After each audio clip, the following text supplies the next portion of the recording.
Your family story is absolutely incredible. Your mother survived World War II. She was an infant at the time, and there's so much to unpack here, and we'll get into the book that you've just written. But tell us a little bit about her story, her early journey as a baby during those uncertain times. Well, first of all, thank you for having me, Billy. I really appreciate it. Um, she was born inside this area that was known as the Warsaw Ghetto, where over 450,000 Jewish people were walled in during World War II. And she only found this out when she was 32. She got a letter from a stranger who told her she had been born in the Warsaw Ghetto and that she was smuggled out in a backpack Wow. and that the parents who raised her weren't actually her parents. And the letter also said that her mother was murdered when she was around 1 year old, and that later she was rescued by a notorious SS officer. And she kept all of that secret from me. And when I was 13 years old, I discovered that the grandparents I adored weren't actually my grandparents. So she not only survived a war, it was only when she was 32 that she really started to learn about what had really happened to her. Wow. I mean, what an insane story. And going back to, her mother and her as a baby, obviously at 1 years old, losing her mother. How did she survive beyond there? Because I know at one point she was essentially, they were hiding in an attic, essentially. A lot of people in a situation like that, a baby, the most innocent, they would lose their lives as well. How did she end up surviving that? It was miraculous. We'll never know why. There were other women killed who were hiding in that house, and my mother was left behind. The Nazis didn't shoot her. But she ended up, the woman who I thought was my grandmother was actually my mother's aunt. And she looked different from me. She didn't have as dark hair, and she was able to blend in with the Polish, mostly blonde haired population. And she was running around Poland trying to outfox the Nazis on false papers. And so she offered to take my mother, while my mother's father joined the underground to avenge his wife's death and to fight for his country. And eventually, they all ended up the people I thought were my grandparents and my mother's father were arrested by the Nazis and sent to this horrible, notorious prison. And out of 500 resistance members who were tortured there, only 10 survived, and my grandfather was the only Jewish one. And meanwhile, another miracle, my mother was left behind when they were arrested, and eventually she ended up in a convent, and she was hidden by these amazing Catholic sisters. And the sister who raised my mother, Sister Cornelia, hid my mother in her bedroom. And that's where she spent the rest of the war. Wow. I mean, how did it affect your mother? And obviously, she held it as a secret. But how did it affect her finding out these secrets about her life? And then we'll get into forgiveness because that's a big part here. But how did she deal with that? I mean, it's pretty shocking information. Well, it was shocking, but to her, it was a huge relief. She said she described it to me as it was like a barbell had lifted off her shoulders because she always believed she didn't belong to her parents, that the people she thought were her parents, she thought that they had collected the wrong child after the war. She was extracted from Poland and they were in Germany recovering from the concentration camps. The woman I thought was my grandmother, her name was Alicia. She was in Auschwitz and Ravensbrück, and her husband was sent from Auschwitz to Dachau. So they had experienced just horrible, horrible traumas. And so they adopted my mother and took them with her to Australia, which is where I grew up. And that's where they landed as refugees. And my mother said, so she was raised by these really damaged parents who were trying to wall in everything that had happened to them just to function. And they would shut down her nightmares. She used to have nightmares of men in uniform with guns and boots and hiding.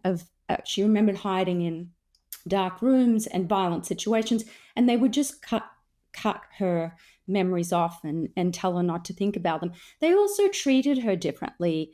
They adored her brother, and my mother said that they actually beat her. And so she grew up not feeling any physical affection at all. She just felt like she didn't belong. Wow. Wow. And, you know, once you find that all out, that relief in light of what you just said, it makes sense, right? You start to Right. understand why the things were happening that were happening, right? What was behind that? You know, I would imagine it was pretty shocking for you once you started to learn the details of this. And obviously, you know, you've put this book together, Irina's Gift, an epic World War II memoir of sisters, secrets, and survival. I'm sure you discovered a lot more as you were putting the book together. What went through your heart and mind as you were discovering this family history? Well, I was 13, so I was pretty young and I didn't really know how to process it. It felt really novel to me that I had this grandfather. So the man who wrote the letter to my mother was her biological father, and he lived in Canada. And this is the ridiculous thing about this story is that they my mother was lied to, and then she literally lied to me because after the letter arrived, we actually went to Canada to meet this man, and I was told to call him Uncle Dick, that he was this long lost relative. So when we found out a couple of years later, I had actually met Dick. And so it was kind of this novel situation that I had this um, extra grandfather. And my sister and I decided that we wouldn't tell our grandparents because we didn't want them to think we loved them any less. And so we waited, it was around 6 to 12 months before we actually told them that we knew. Wow. So Wow. we kept it secret from them. I mean, it's a lot of secrets, right? I mean, one That- secret always breeds another secret. That's how it works. But that's you understand why, though, too, people were in these positions of trying to cope and deal with something very, very complex. And now your mother ends up becoming a Christian at some point. Talk a little bit about that because it's pivotal in many ways to how she dealt with forgiveness in this situation. Absolutely. Well, the parents who raised her were atheist and Jews. So she had actually never been to a synagogue at all.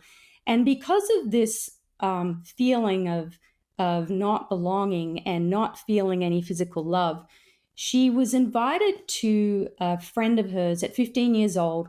She was invited to her house, this friend's house, and the family were Christian. And the mother gave my mother this all encompassing hug. And my mother described it as this wonderful, she was a very buxom woman, and she remembers it as, she described it as this wonderful warm flesh all around me. And so this family treated my mother very differently from the atmosphere she had in her own home. She had lots of questions that her parents would shut down. They answered her questions, and they prayed around the dinner table. And so it was at one of those dinners that my mother accepted Jesus as her savior. But for all people who've dealt with trauma, for my mother, her faith journey and her journey to forgiveness was long and complicated because she wasn't part of a church community. And she still went on, even after she was married and raised us, she continued to feel displaced and lonely and unwanted. And it wasn't until much later that through the Lord's Prayer, she wasn't able to forgive people. She was really angry, as is common with people who've suffered horrible traumas, and she battled with depression and anger. And she knew she had to forgive her parents, the people who had raised her so unkindly, but she wasn't really able to. And it wasn't until through the Lord's Prayer much later that she was able to understand that she had to she found the power to forgive her parents, and she She even forgave her father for giving her away, and she even forgave the Gestapo officer who shot her mother and killed her mother. Wow. I mean, that's the part, the forgiving of the people who raised you, that can be very difficult, but the forgiving of the Nazis and the people who murdered your mother and created all of this chaos, and death and destruction, that level of forgiveness, and then to go out and share that with others, Yeah. that's pretty incredible. And I don't know how else you do that outside of the Christian faith. I think it's very hard for people to do that. How did that forgiveness impact her once she was able to get to a place where she could do that? Well, my mother was a very loving person. Despite having grown up without this love, people would, I remember just a house full of people, particularly women, coming to our house. And I remember them basically talking with my mother for hours, people who needed help. So she was always helping other people. We always had people in our house staying over who had nowhere to stay, or particularly single women or people who'd been in abusive relationships. So she had a heart for people who felt unwanted and hurt as well. And so she spent her most of her life, the rest of her life, basically ministering to other people, and she spoke in churches around the world. And it was later in life, shortly after I started uncovering what had happened to her, that she actually joined a messianic congregation called Celebrate Messiah that is affiliated in the US with Chosen People Ministries. And so she felt like she had come back to her roots, but she really came back to her roots when I took her back to Poland to meet the sisters who had saved her. Wow. That must have been amazing. She went back, she met the sisters who saved her. I'd love to hear about that experience. And also, did she ever interact with any of the people who were responsible in any way for her mother's death and for what her family went through? So the she did she didn't meet people who were responsible, but one of the things in Irina's gift, and for me researching this story, because I encountered the worst of human behavior and the best of human behavior. For me, what was important to highlight in Irina's gift were the heroes, the everyday people who risked their lives despite all the hate and indifference swirling around them to save my mother. And so she met the house where her mother was shot. She met the granddaughter who was raised in that house by her grandmother, and that grandmother Maria had given shelter to my mother. So when I discovered this house, I wasn't going to take my mother there. And when we arrived in Poland, I told her about it. And again, that inner strength that she had, she said, I want to go. And so we met the granddaughter. We saw the place where her mother, my biological grandmother, was buried. The Ivana, the granddaughter, had put a large stone there, and on the Catholic High Holy Days, they would pray. She would pray for Irina's soul. Irina is my biological grandmother. So we met Ivana, and then I took my mother to see the sisters. And thank you to these wonderful Polish people who helped me find the sisters. That to my mother was so healing. And it was healing for me because that's where I realized her Christian faith had began. I'll tell you a story. My mother had remembered sitting for hours on these black benches with Sister Cornelia. And the sisters had a school that during the war was turned into an orphanage for 75 children. But my mother looked like me. She couldn't be in the orphanage. She had to be hidden in the room in Cornelia's bedroom. And my mother found these benches in the old school building, the orphanage. And the sisters told us those benches had been in the chapel during World War II when my mother was there. And then I learned how my mother would sit for hours praying with Sister Cornelia. And so when I saw my mother, we went into that chapel and the sisters prayed, and I saw my mother sitting in that chapel on a pew, I realized that that is where her Christian faith began. She just didn't know it until she was 15.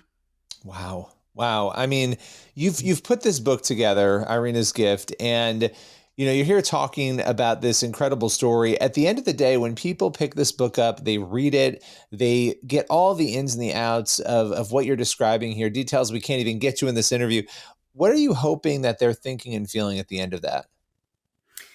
I I want people to focus on the heroes, the everyday heroes, because they're people like you and me, and we all have the power to do what they did. I wouldn't be talking to you today. I couldn't have written this book if a few people hadn't have shown kindness and empathy towards my mother instead of hate. The man who helped smuggle her out of the Warsaw ghetto and the sisters, they didn't see her necessarily as a Jewish child. They just saw her as a sick little girl, um, a sad, hungry child who was crying for her mother. And that kind of empathy and kindness has the power to bring us together in the divided nation that we live in today, but it also has the power to save lives.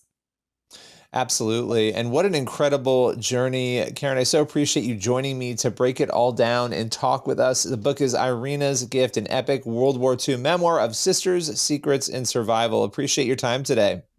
Billy, it was an absolute pleasure. Thank you.